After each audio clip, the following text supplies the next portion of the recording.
pledge allegiance to the flag of the United States of America and to the republic for which it stands, one nation, under God, indivisible, with liberty and justice for all. All right, Madam Clerk, can you call the roll? Mayor Beagle is excused. Excuse me. Mayor Beagle is excused tonight.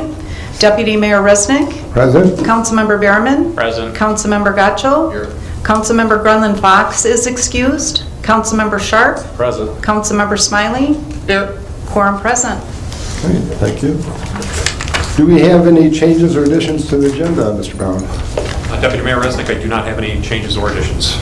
Any from the dais? All right.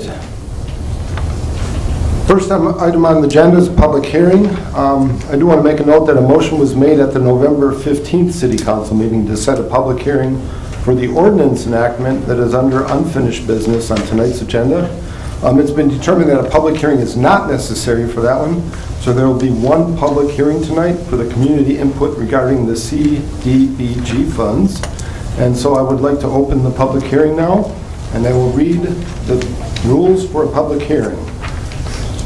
Persons desiring to address the council shall state their name and address. Individual persons shall be allowed 5 minutes to address the council. There will be no questioning by the audience of persons addressing council. However, the council members may question persons addressing the council, and no person shall be allowed to address the council more than once. So we would like to give a little presentation first. Deanna McGee, your Community Services Director, about that. Good evening, Council. As most of you know, we've been through this process before, and this is the public hearing for the Community Block Grant Programming Funds of 2023. Just for the record, the Block Grant Fund program provides funding for the purpose of renovating older homes, revitalizing neighborhoods, providing human services, and rebuilding community infrastructure that benefits low to moderate income residents. Qualified projects must be located in the census tracts that are occupied by low to moderate income individuals or families and that meet the HUD guidelines. In the city, there are 2 census tracts that meet these criteria and cover the entire city south of Pontiac Trail. As I noted, federal regulations considering these funds require a public hearing, which is tonight, to be held to receive comments, recommendations, and requests from individuals that seek funding for these funds. Total allocation is $49,363, and no more than 30% or $14,808 can be allocated to public services. Thank you, Ms. McGee. Do we have anybody from the public that would like to come up and speak for the public hearing? We'll open it up. Up to the dais. Going once, going twice. Okay, I'll close the public hearing and move on to a presentation. Next item on the agenda is a presentation of the fiscal year 21-22 City of Wixom Financial Audit, and we have Plant Moran here.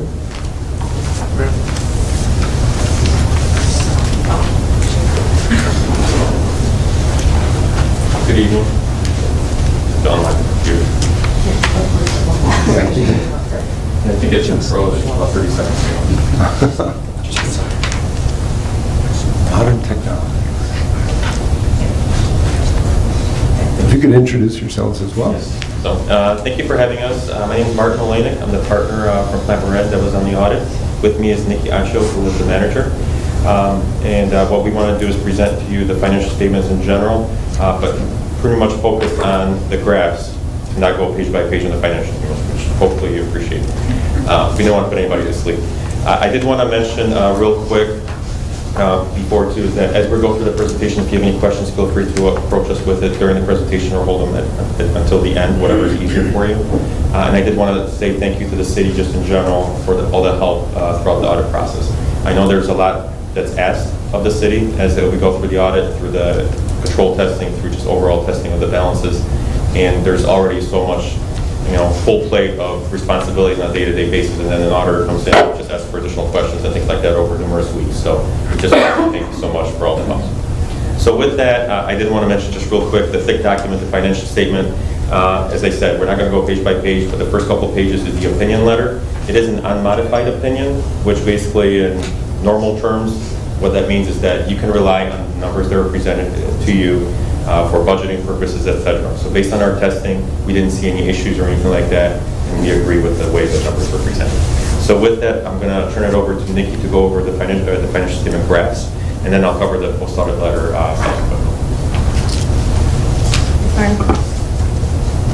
So we're going to get into some of the financial changes that occurred during 2022, but wanted to point out a few highlights overall from the financials. So Martin touched on that there is an unmodified opinion this year. Unassigned fund balance in the general fund is approximately $3.9 million this year, after the city added $2.3 million to fund balance during 2022, which is up from $3.1 million last year. Note 4 of the financial statements details out the capital asset activity of the city, where you can see that the city invested about $6.5 million into CD assets this year, up from $3.6 million last year. The pension and OPEB plan funding continue to benefit from the bonding that the city did a few years ago. The pension system is now 101% funded, up from 99% in the prior year. And the OPEB system is 146% funded. It is down from last year's funding level of 168%, but that's primarily due to the investment loss that occurred during the year. And then the city has received about $1.5 million in American Rescue Plan funds, which is being held for infrastructure projects. I believe is slated to start in 2023. So this next graph, this shows a 5-year trend of general fund revenue. Total revenue of $13.8 million is up about $100,000 from last year. Property taxes, which is the city's largest revenue component, makes up 61% of your total revenue. That was relatively consistent from prior year, increasing about $100,000. State shared revenue and grants, the second largest revenue component, increased about $350,000 from last year, primarily due to increased state shared revenue. This next slide shows the 5-year trend of general fund expenditures. Total expenses of $11.5 million were up about $800,000 from prior year. That increase is primarily in personnel costs and transfers to the capital improvement fund for infrastructure improvements. This next slide shows a 5-year trend of general fund revenue and expenses compared to the unrestricted fund balance. So this is a combination of your committed, assigned, and unassigned, which is the fund balance that's truly available to the city to spend. So you can see the city has done a good job maintaining or managing within its means, keeping that unrestricted fund balance consistent and increasing it over the past few years. So looking at the health of a fund, we tend to look at the available fund balance compared to annual expenditures. So a typical range for a city your size would probably be between 15 and 40%, knowing that every city has different needs and goals. So the city is currently at 87% as of 6/30/22, but they have earmarked about half of those available funds, so about $4.9 million, for future capital improvements. Next slide. So this graph is used to highlight the fact that a lot of funds pass through the city, but not all of it stays. And so a large portion goes to the schools and to the county, with a little less than half actually being reported as city revenue. This graph shows the 6-year trend of water operations. So the water fund did have an operating loss of $200,000 this year. However, taking into account $800,000 of depreciation expense, which is a non-cash expense, rates are being set appropriately to cover those operating expenses. Revenues were slightly down due to the fact that this is the second year the water debt millage wasn't levied.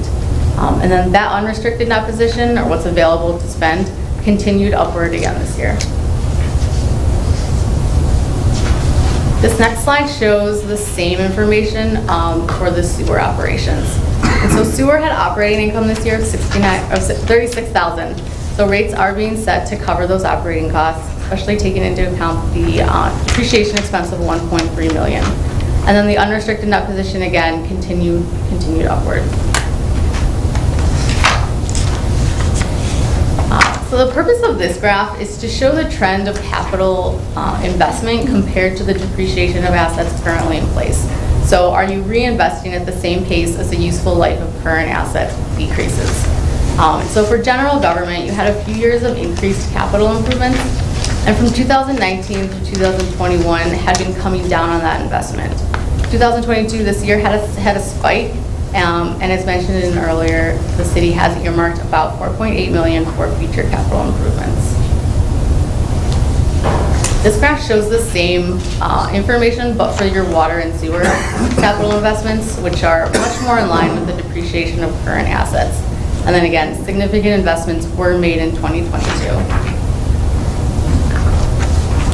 The last graph we have shows the funding levels of the pension and OPEB plans, but now compared to both the state and the county. And so you can see that the city is very well funded compared to both. This year, the city has both a pension and an OPEB asset reported on the balance sheet due to the overfunded status of those plans. So those are the financial statements at a very high level. We're happy to address any questions or go into details on anything further. Do you have any questions on the doc? Okay. Councilman Gacho? Thank you. Let me get to the page here. There was, on page 8 of the document you provided, the summary of possible, or summary of unreported possible adjustments. I just wanted to clarify, I guess, the one that was noted was just due to an accounting change, correct? That is correct. So I was actually going to cover this letter, but you actually pointed to the only item that's actually, to be honest, I'm going to call it meaty, or something that's a little bit out of boilerplate. So the letter that you're referring to, kind of the post-audit letter, that's in reference to kind of put up the closure to the before the audit letter that you would have received a couple months back. And basically, the letter talks about just the audit process, if there's any disagreements with management, how the audit went, if there's any, unusual things that happen. And I do have to say that there's nothing that really happened out of the ordinary. The records seemed in really good shape, good condition, and management was very forward in providing us all the information that we needed. The second portion of the letter are just legislative items. That's for your enjoyment to read. But overall, the big items that are in there, like ARPA funding, COVID things, so there's easy links embedded into the PDF that was sent out that you can access online at plantmoran.com. And then the final item that, as you mentioned, so there was a new standard that was implemented this year that was required to be implemented. It's called GASB 87. But basically what that is it's the same thing as for private companies to put leases, operating leases and capital leases on the books. I guess operating leases because capital were already on there. It's the same thing for governments as well. So you have leases, they're technically you're supposed to record them for financial statement purposes as well on the balance sheet. Before it was just a rent expense or rent income. Now you have to actually record either like a deferred revenue or some kind of a receivable if you receive, for example, cell tower revenue, or if you lease significant equipment, building space, etc., you record a liability. So based on the calculations, based on everything provided by the city, based on our testing, we came up with the fact that for the water and sewer fund, or for the water fund in this case, the overall effect would have been immaterial, but we have to present it to you that we looked at it and technically it's not a material change, so therefore it's not reported. Thank you. No problem. Very long answer to your question. I apologize.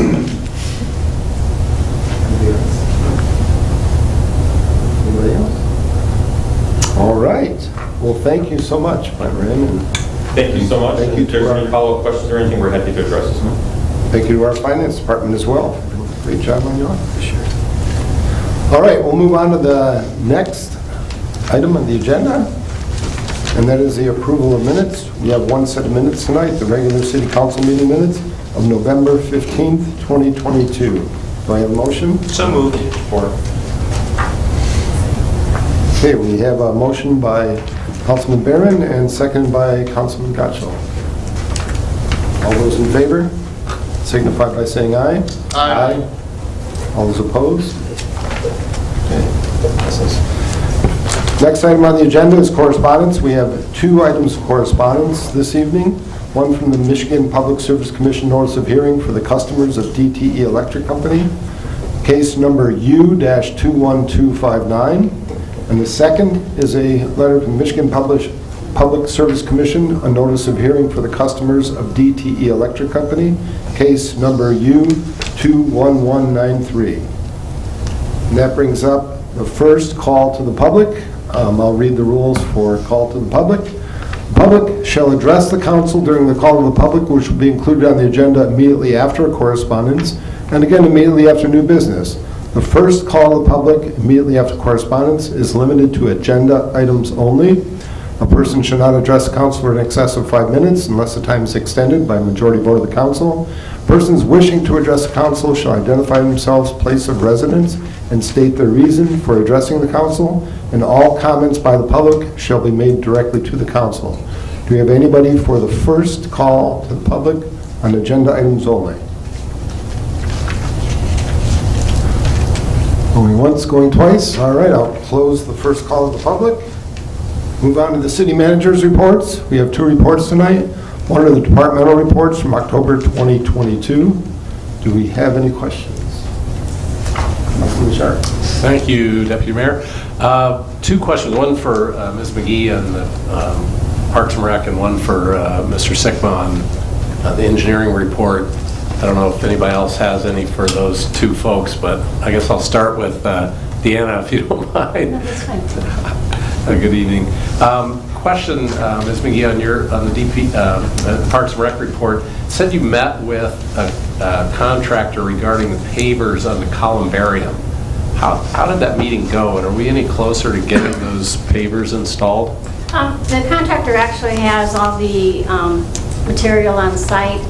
Tim and I have discussed that with him and decided to do that in the spring. Okay. At this point in time. So we're ready to go. We got a contractor identified, plan, materials, everything's bought, and we're Benches are ready. bought, it's ready to go. Very good. Okay, thank you. That's good news. Yeah, and the other question was for Tim on the engineering report. Question on my standard question about this time of year on the easements for the safety paths, where it says we're going to have construction. Now it's 2023, and it says there's going to be a meeting scheduled with the owners for the easements. Any word on that? Had the schedule yet, but we haven't. So 2023 is optimistic at best. Okay. If I may, Councilman Yes, Sharp. yes, please. I can add a little bit to Manager that. Benson. We have been working on what the plan for the outreach is, specifically with along North Wixom Road. We have a long history of trying to work with the property owners, and some successes and some failures, and really some unique situations for individual property owners. Some folks want certain considerations, some want others. So we're trying to be very thoughtful about what our next outreach is, as opposed to just saying, hey, show up to this meeting and we're going to have some documents for you to sign. We're trying to, be a little more personalized with that, and hopefully be more successful this time around. But it's taking a little bit of time to kind of work through what that process really should look like. It's not a perfect answer, but I wanted to at least expound upon it, that we are actively working on that.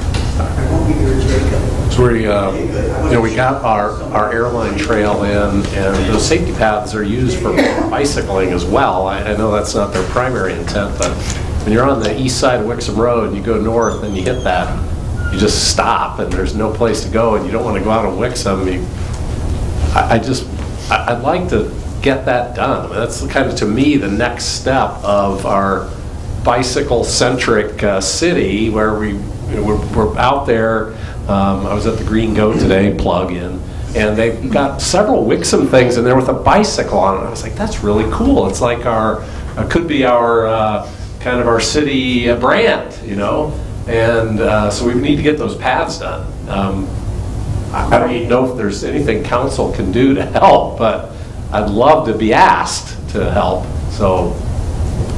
Understood. I will say, without diving too far into individual circumstances, all I can, I'll broadly say is not everyone who is a property owner necessarily agrees with that perspective.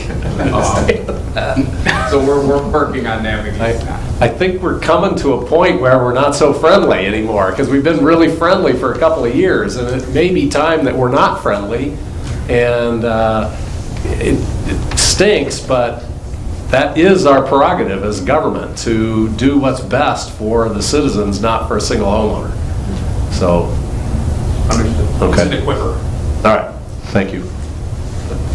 That's it. Okay, Councilman Gottschalk. Thank you. Regarding the water and wastewater report, I noticed that there were a few notes in here about cloudy water and testing and unclear water. Do we know what the actual cause of, and they were from different areas within the city, looking at the addresses of the reporting people.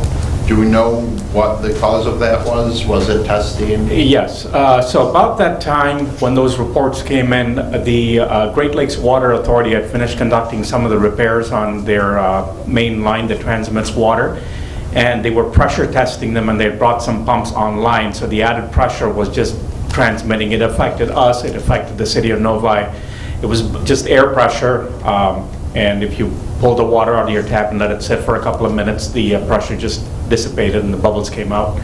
And it was just air bubbles that gave it the milky appearance. Okay. And so all of the residents were contacted, and we told them, just pour it out. And we visited a couple of houses just to make sure that was the cause and nothing else. And the residents were satisfied with that. Okay, thank you very much. Thank you. Mr. Rubin, while you're up there, I had a question on the wastewater report as well. Yes. I made a note that our phosphorus concentration for the first time since 2018 was actually below Yes, sir. our limit. What changed? We leaned on Tribar. The discovery was made that they release phosphorus in a form that is not treatable chemically, at least not without great expense and a lot of complicated matters, which is why we've been struggling with it for the last 4 years. We have done everything as a wastewater plant to treat it, but when it's in a form that conventional means aren't going to work on, then it's up to us to make the discharger fix it at their end. And so it has finally been successful. In fact, this is the second month. We were successful last month. This is the second month, but whatever other issues were there, there's a clean bill of health this month. And that's a parameter that's measured monthly, correct? Correct. Anybody else? It's at 12:82. No, not. Anything else? Okay, and the second report is the quarterly investment budget report from June 2022. Any questions for Ms. Stamper on that?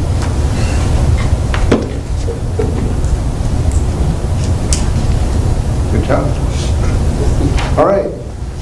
Move on to the consent agenda. All items listed under the consent agenda are considered routine by the City Council and will be enacted by one motion. There will be no separate discussion of these items unless a council member so requests, in which the event the items will be removed from the consent agenda and added to the regular agenda at the end of the unfinished or new business. Do I have a motion? Support. A motion by Councilman Gottschall and seconded by Councilman Smiley. All those in favor signify by saying aye. Aye. All those opposed? Next item is unfinished business. Number 1, recommendation to adopt a mandatory ordinance of the City of Wixom's Code of Ordinances, Title 13, Public Services, Chapter 13.6, Engineering Design Standards for Subdivision and Project Improvements, Section 13.16.20, generally, to add provisions adopting the updated stormwater design standards of Oakland County Water Resources Commissioner. Tim, do you have a description for us? Yes, thank you, Mayor Pro Tem. So this ordinance change that's recommended was due to a number of different discussions throughout the last 15 years on design standards for Southeast Michigan. This was worked on by county, and Oakland County developed standards that show water quality and sediment controls and volume controls for up to a 100-year flood or a 100-year rain event, which seem to come more often than 100 years these days, but we have calculations in place now that will allow for protection of flooding and water quality issues that have been made in the past. This was a requirement of our NPDES permit that was updated in July of this year, and this was just to remain in compliance with that and to also remain in compliance with the engineering standards that Oakland County has given to us. Madam Clerk, it's unfinished business, but we still need a motion to put it back in the committee. Okay. Do I have a motion? So moved. Support. We have a motion by Councilman Smiley, supported by Councilman Behrman. Any questions? I know we discussed it at length in the first reading. So. All right. We have a recommendation to approve the amendatory ordinance. All those in favor signify by saying aye. Aye. All those opposed? All right. Motion Thank passes. you. Thank you. All right, we have one tabled item this meeting, and that is a recommendation to approve an amended professional services agreement with Safe Built Michigan LLC to extend the term of the agreement for the building department services for a 3-year period to expire December 31st, 2025, and authorize the mayor to sign the agreement. Do I have a motion? So moved. Support. We have a motion by Councilman Smiley, supported by Councilman Behrman. And we discussed this at length last week. Do we have any questions?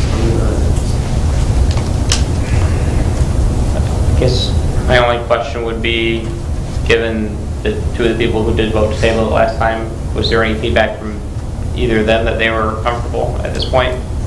Yes, I had direct conversation about that with the person that raised the questions in the first place, and she was satisfied. Councilmember Tia Gronlund-Fox was satisfied with the information that was provided by administration in the memo and the schedules.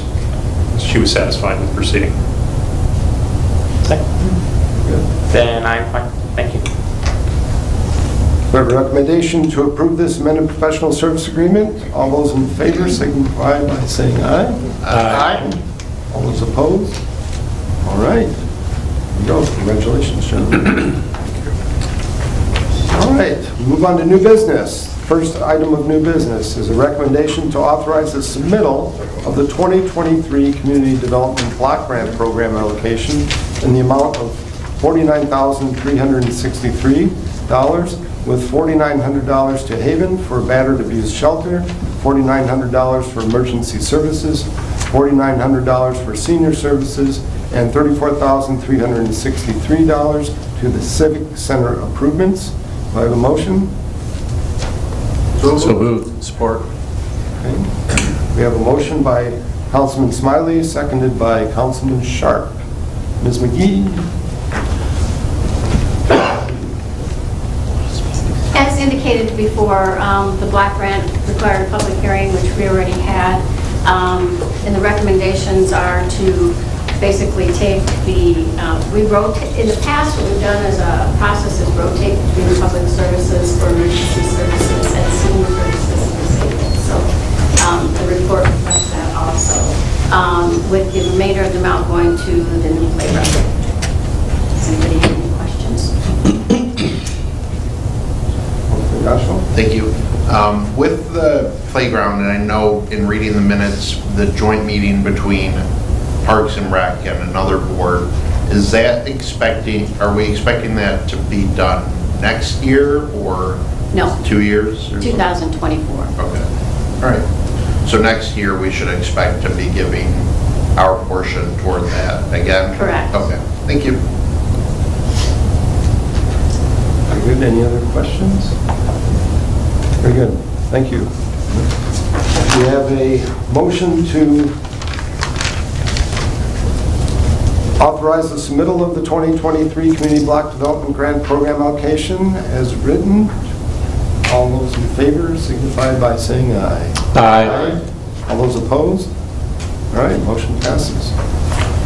Second item of new business, recommendation to review the fiscal year 2021 and 2022 financial audit and authorization to accept and file it. Do I have a motion? So moved. Motion by Councilman Sharp, supported by Councilman Gottschalk. Any other questions? I think we've already answered all of them. So, all those in favor signify by saying aye. Aye. All those opposed? Okay, motion passes. Third item of business is a recommendation to approve an interlocal agreement between the City of Wixom and Oakland County to designate Oakland County Equalization Director Michael R. Lohmeyer as designated assessor for the period of January 1st, 2023 through December 31st, 2027, and authorize the mayor to sign. Have a motion? So moved. Second? Support. All right, we have a motion by Councilman Behrman and seconded by Councilman Sharp. Any questions? Councilman Gottschalk. Thank you. This is just because they have finally named an assessor, correct? I think there was talk of our contract maybe being amended at some point and costs going up. This isn't at all related to that, correct? That is absolutely correct. This is a procedural matter to designate officially the state tax commission who our assessor is. It's Oakland County in general, but he is our designated assessor. Okay, thank you. And the modification, any modification to the agreement's on the table for when that next gets addressed, which is the June of 2023 timeframe. Okay, all right, thank you. Any further questions? We have a recommendation and a second to approve the interlocal agreement between the City of Wixom and Oakland County. All those in favor signify by saying aye. Aye. All those opposed? All right, motion passes. Fourth item of business tonight, a recommendation to approve a new Michigan Liquor Control Commission Class C on-premise retail liquor license for El Camino Real LLC of Wixom, Michigan, and authorize the mayor to sign the agreement restricting transfer of the liquor license. Motion? So moved. Support. Motion by Councilman Sharp, seconded by Councilman Smiley. I'm happy to introduce this item. This one is perhaps our most complicated of the evening. El Camino Real is our newest downtown business locating in the Country Corners Plaza. They've been in, I believe they got their full certificate of occupancy a few months ago and have since applied for a Class C liquor license to expand their menu. As stated in the memo, the city now currently has 2 Class C quota liquor licenses available for distribution based on our increase in population from the 2020 census. Per City Council Resolution 2005-32, the City Council has previously designated that all new Class C quota liquor licenses should be only issued within the Village Center area zoning district. El Camino Real is located in the VCA district, so they are eligible by that credential. We received their application in October of 2022 and put it through our, I'll say, comprehensive review process, both on the community development and construction and development services side, as well as the police department doing background checks on all of the individuals listed and affiliated with this organization. We did not find any specific issues that would, in our opinion, dissuade administration from recommending approval of this Class C liquor license. I will also mention that they are interested in a social district permit should they be granted a Class C liquor license. That would need to be addressed by a separate agenda item after this, should City Council approve to proceed with the Class C license issuance. It is a recommendation to the Michigan Liquor Control Commission is our action. We do not formally approve it. It's a procedural matter within the larger process with the state. Oh, and I'm sorry, the final piece of this is per city practices with Class C liquor licenses located, issued within the VCA district, there is an existing practice to have an agreement in place to restrict the transfer of those liquor licenses outside of the city. This is a policy decision not directly enforced by the MLCC, but we do have the ability to make this a condition of approval, which the applicants have agreed to and are amenable to signing this agreement. The long and the short of that is, should they cease to operate for an extended period of time, I believe the agreement calls for 90 days, the license is to be returned back to the MLCC to be reissued again by the city. With that, if there are any other specific questions, I would be happy to answer them. And for disclosure purposes, I am party to a liquor license in the VCA, but no bearing on this, so. Any questions? Councilman Slattery. Thank you, Deputy Mayor Resnick. Just a couple of little quickies.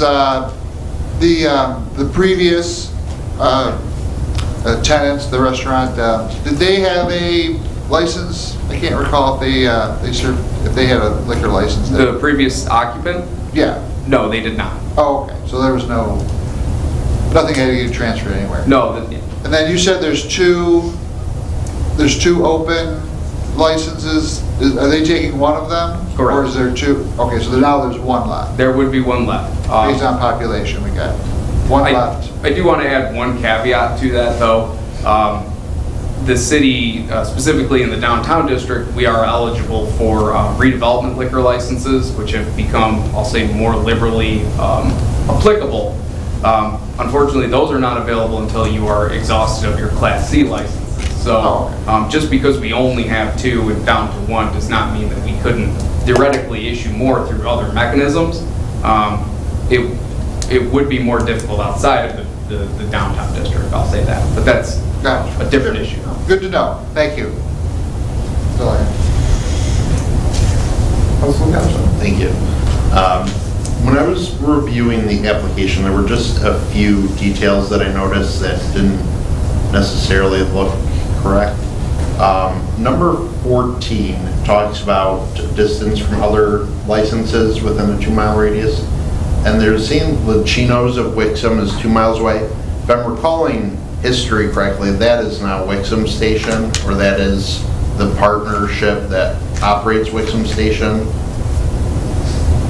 Somebody that was on Locino, I believe that is. Yeah, because they had wanted to do an Italian restaurant and that ruffled feathers, and so they became Wixom Station.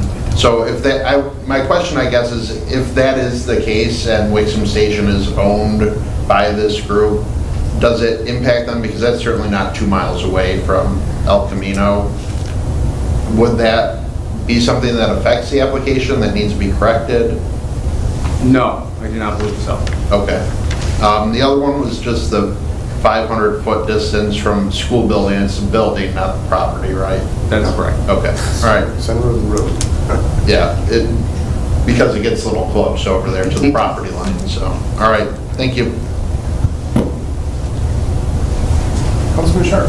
Thank you, Deputy Mayor. I have a question regarding the restriction on the sale. I don't really know how this works because we haven't had much discussion in Wixom since it's been a while since we've had a new license, but the licenses have value. Is that correct? I mean, the owner of the license could sell the license to somebody else at a premium, I assume, because basically, other than the cost of applying, there's no cost really for the license. We're not selling the license to the applicant. We're just approving their application. And does it now have value for the owner? And can the owner, not he, but the entity sell it to another business maybe that enters? Let's suppose we don't have any left. There must be value then if they're in it. When things are rare, they're valuable usually. There is a significant filing fee with the state for that license to get it initially, and I want to say that's $20,000.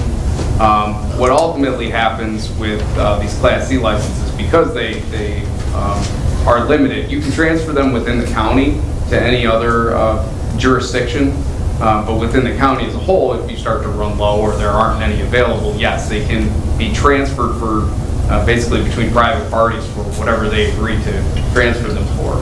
The intention of the agreement that has been placed as kind of a restriction is to prevent liquor licenses from basically being hoarded and transferred to other jurisdictions. So, as an example, you may be in South Lyon and there are no liquor licenses available, but you want a bar.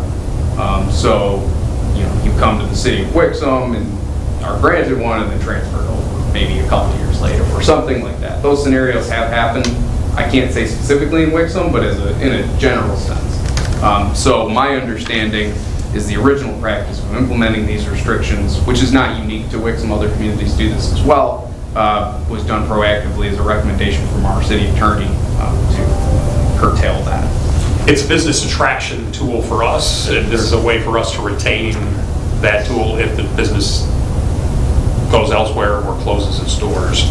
By agreeing to recommend their application in exchange for an agreement that says they won't take it outside of the city, that allows us to retain control of that license and have that for our future attraction efforts in the future. So if it were to be sold to somebody else, we would have the same amount of say, I assume, in that we do now in approving the applicant, whoever it might be. If they sign the agreement, it will prohibit them from selling and transferring Well, to someone outside of the city. Okay, let's suppose a new strip bar, I don't know, comes in to Wixom and we say, you know what, we don't really want to give them a liquor license, you can't transfer it to them. I assume there's all kinds of other litigious aspects of that. We do have to approve the transfers. Yes. Okay, so we would have to. So somebody, and we can take it outside of the city as well. If you came from Rochester Hills and bringing a license to Wixom, we have to approve, the city council has to approve that transfer. So you would see that regardless. Yes.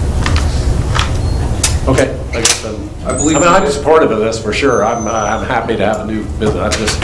I'm just more educational than anything how this thing works because we haven't really ever talked about one of them. I mean, the most recent one, by the way, was purchased from an entity in Traverse City and transferred into Wixom, but down at the freeway. Oh, maybe it is outside of the county. I may be mistaken on that part. Yeah, that one was outside. The Longhorn was a transfer. Yep, from an owner in Traverse City. Yeah.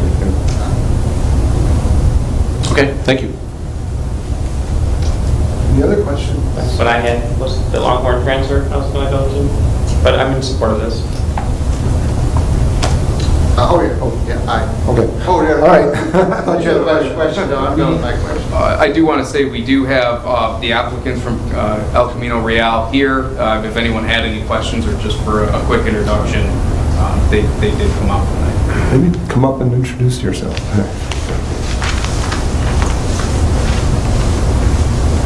Good evening to everyone. My name is Gerardo. I'm the manager of the Camino Real, and he's my boss, Ismael Ruiz. We just come here tonight looking for the license. As you know, the restaurant's been open for 2 months now, so everyone is looking for drinks there. Everyone asks for margaritas and all that. We hope you agree with the liquor license. Thank you so much. Thank you and welcome to Wixom. All right, we have a recommendation to approve a new Michigan Liquor Control License Class C on-premise retail liquor license for El Camino Real, LLC of Wixom, Michigan, and authorize the mayor to sign the agreement, also restricting the transfer of the liquor license. All those in favor signify by saying aye. Aye. All those opposed? All right, motion passes. Thank you so much. Congratulations, Trevor. Looking forward to a good margarita. That was my wife. All right, item number 5, a recommendation to approve a social district permit application from El Camino Real, LLC at 49342 Pontiac Trail for submission to the Michigan Liquor Control Commission and approve the updated social district map. A motion? So moved. Support. All right, we have a motion by Councilman Smiley, seconded by Councilman Behrman. And Drew, do you want to explain? Yep, I absolutely can. So, given City Council's last decision to approve a recommendation for a Class C liquor license, after speaking with the MLCC, we were made aware that they can also apply for their social district permit at the same time. It is contingent on the MLCC side. You can't have a social district permit without a liquor license. But in order to expedite the process, we offered to bring these together as a package. As you may remember, the city council established a social district in downtown Wixom in 2021. Currently, we have 2 participating establishments of the 5 eligible establishments. Should the MLCC grant El Camino Real's Class C liquor license, they would then become an eligible establishment, and if granted a social district permit, would be able to join. With that, the only additional action is we need to update our map so that the MLCC has that on file. They're held separately so that they would be listed, their location would be listed as an eligible location, and that they would have been approved as a eligible establishment. So with that, if there are any additional questions, I would be happy to answer. Thank you. Now that we will have a second tenant in that building with a liquor license, I'm going to ask the same question I asked when we initially discussed this.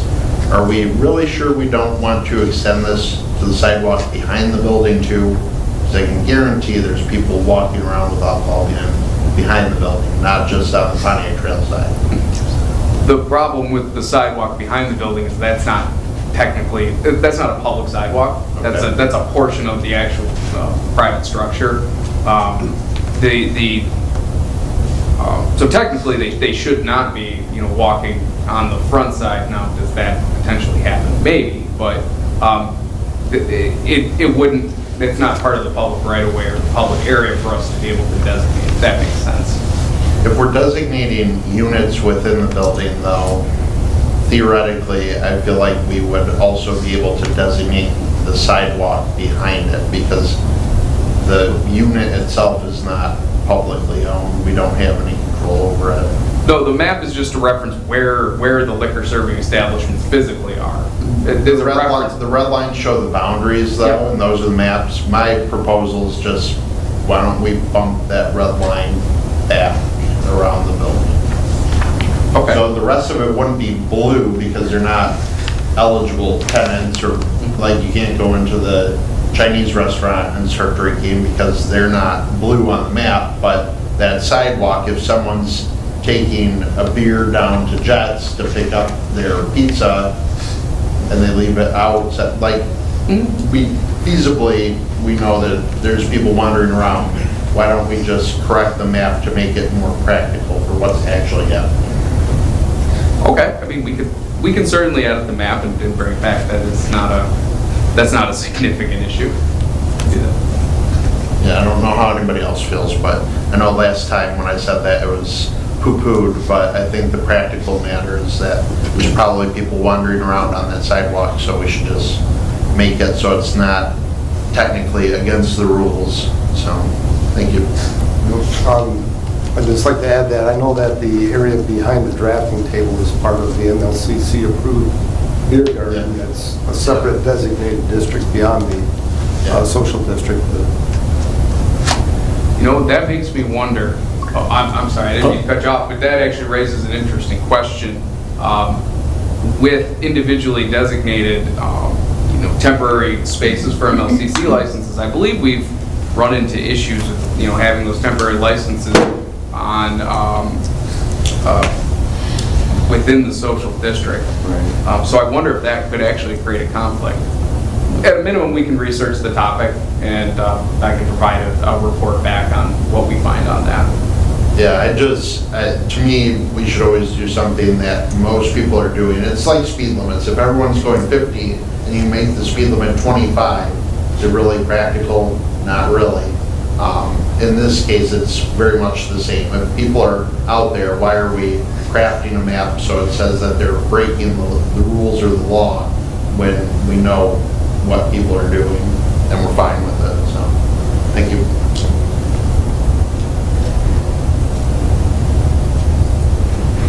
Thank you, Deputy Mayor Risick. So can we just approve this as it's here tonight, and then you'll come back with a little sidewalk piece at a later time? Okay, good. That's all I wanted to know. So I'm good with this. You can play with it later. Sure. Thank you, Deputy Mayor. I guess I agree with Councilmember Gottschall as well. When you look at the way the map's structured here, and I don't really understand the El Camino Real map, the blue section isn't their whole space even. It doesn't go out to the eastern end of the property. I don't, it's kind of strange. And the door is on the northern side of the building. If you walk out of El Camino Real, you're going to be in violation because you're not even in the zone anymore. It's exactly what you're saying. It feels like we need to put that on, what do we call it, the Country Corners building? Is that what it's called? The whole strip is called the Country Corners building. It needs to get somehow, maybe not all the way into the parking lot, but so there's a designated pathway to actually get out to the street, because frankly, that front of that building isn't really conducive to getting down to the street even. Nobody uses it for that. I don't even know if drafting table you can get down there officially.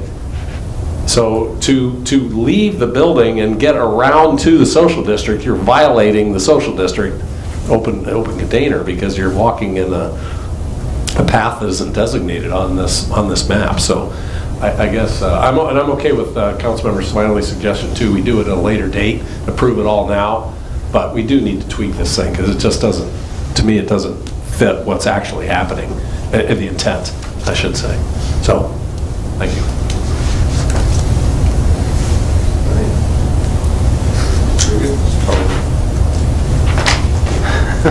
You have your instructions. Yeah, no, understood, no problem. Great. So we have a motion and a second to approve the social district permit application from El Camino Real LLC at 49342 Pontiac Trail for submission to the MLCC, and approve the updated social district map. All those in favor signify by saying aye. Aye. All those opposed? All right, motion passes. That brings up the second call to the public. I will not read the rules again for call to the public, but you can talk about anything that's on your mind at the second call to the public. So all those interested, please come up to the podium.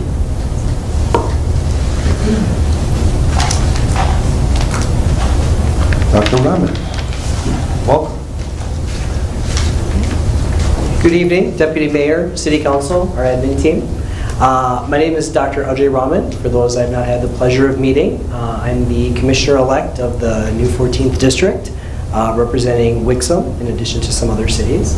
It's a pleasure to be here. I just want to take the opportunity to introduce myself, say hi to everybody tonight. Councilman Smiley, I just wanted to recognize you as well. You know, it was a well fought race, I guess, and I have nothing but positive things to say about you, and had a really good experience. It was a very close race, and you know, really, I guess my thought is at this point, you know, my hope and my goal is to be able to work with everybody. I mean, obviously, as I've mentioned to some people, I know there's a lot of partisan divide, and people have, you know, their thoughts on things. My hope and my goal at this point is to move forward and represent all the residents as best I can. I'm not naive enough to think that I want to blanket support 100%, you know, right out of the gate. But my hope and my goal is to be visible, be transparent, be honest, and work in the best interest of the community. So I plan to be at many of these meetings. We'll look forward to working with you. And please feel free to reach out with any questions, concerns, if I can ever be of assistance. Obviously, it's a steep learning curve as we get started here after January, but I plan to soak in as much as I can. And in whatever way I can be of assistance to the community, please consider me at your disposal. One quick note I will mention, I was at one of the first of many trainings yesterday, and an interesting statistic that they mentioned is that only 9% of people in Michigan know what a county commissioner is, let alone know who their county commissioner is. So I thought that was kind of interesting. You know, my hope and my goal again to that point is to sort of buck that trend.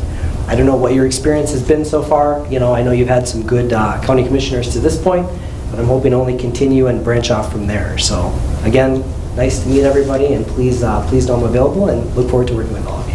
So thank you. Thank you, Commissioner Rahman. Very good.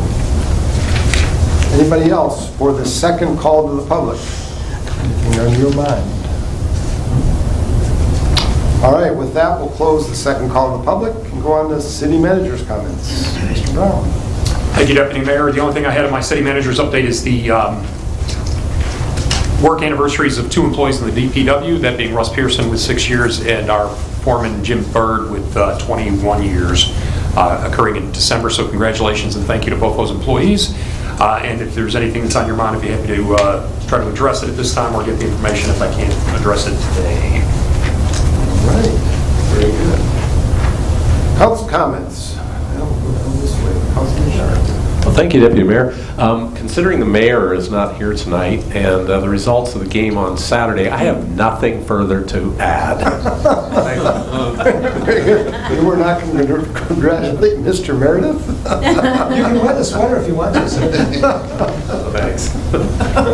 Councilman Gossett. Thank you. I wanted to say thank you to Ms. Stamper and our finance department and all of our staff for doing a good job with finances. I know when I started up here, we always had the unmodified opinion on reports, which is always nice, but there used to be like recommendations on how to clean things up or do things differently. And now at least this report and the last one, I believe, didn't even have any recommendations, if not the one before that as well. So it's nice to see that everything has been adjusted and to the standards that the auditor would like and whatnot. So it's always a good thing to see that we're making those adjustments and that you're doing a great job. So thank you for that. And then just thank you to the Commissioner-elect for coming to introduce himself as well. The one, I guess, note that I would have, Mr. Weipert's always done a good job of being very supportive of the city and showing up at events and whatnot, but I feel like we haven't always been kept informed of what is going on at the county board, essentially. So maybe every once in a while, if we can just get like a little legislative update from you, not even in person necessarily, but that might be helpful just so we're aware of what's going on, because what happens there affects us. So it'd be nice to know what's coming. So thank you. Councilman Behrman. Thank you. The only thing I wanted to say is, was it Saturday before last, I noticed that the DPW and a whole lot of other people were in the cemetery raking the leaves in the middle of the snow. You got to give them a lot of credit for that. They were literally raking all the leaves out from the snow and then blowing them. And I just thought, wow, one, is incredible that they're doing that, and two, I wanted nothing to do with that myself. So I appreciate all the hard work that you guys did getting that cleaned up and the leaves throughout the entire community. Councilman Smiley. Thank you. Yes, thank you, Dr. Rahman, for stopping by. You said that 9% of the electorate knows what a commissioner is. I can't believe it's that high. And when I saw you when we first came in, I called you commissioner. So you haven't been sworn in yet? When do you get sworn in? January. In January, I gotcha. Okay, well, congratulations again.